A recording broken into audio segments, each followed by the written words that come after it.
Tunwar ada komisen tambahan tak? Ya ada. Anda boleh dapat komisen sehingga 41% dan anda boleh dapat komisen sehingga infinity. Ya, serius. Sebelum tu saya cerita yang asas. Jika anda daftar sebagai seorang pengguna SIM kad Tunwar Lite, anda akan dibayar komisen sehingga 14%. Maksudnya bila orang top up, 14% komisen, company akan bayar masuk dalam akaun bank anda. Kalau anda pakai SIM kad Tunwar Pro, anda akan dapat komisen sehingga 16%. Tak jauh beza 2% je dengan Lite. Tapi kalau anda pakai SIM kad Tunwar Biz, anda akan dapat bayaran komisen sehingga 26%. Jadi bayaran dia hampir double daripada SIM kad Lite tersebut. Tapi guys, ini sebenarnya baru sahaja permulaan. Anda boleh dapat komisen jauh lebih besar daripada tu sehingga 41% dan infinity. Maksudnya seluruh tim anda top up, anda tetap dapat komisen. Bagaimana cara dia? Mudah saja. Anda kena rajin dan anda kena perform.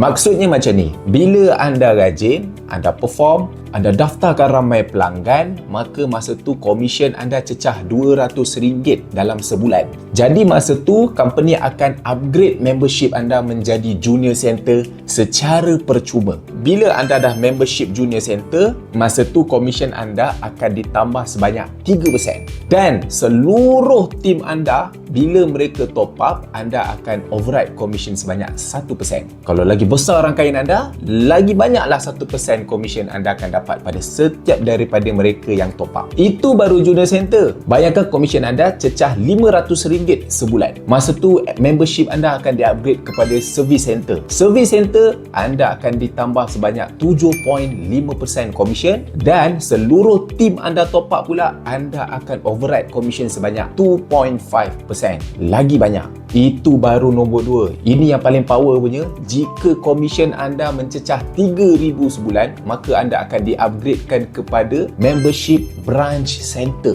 Masa tu, komisen anda akan ditambah sebanyak 15%. Bayangkan 26% bis, tambah lagi dengan 15% sebab anda berjaya naik Branch Center. Jadi total dekat situ 41% guys. Dan seluruh tim anda pula yang top up, anda akan override komisen sebanyak 5%. Jadi bayangkan kita perkenalkan SIM kad ni kepada orang sekali je, tapi mereka akan bayar berkali-kali sebab handphone satu keperluan. Jadi setiap kali mereka bayar top up, setiap kali itu anda akan dapat komisen sehingga 41% guys. Sangat tinggi. Jadi nasihat saya, korang rajin-rajin dan perform lah, sebab sekali korang dah capai ranking tu, memang income pasif.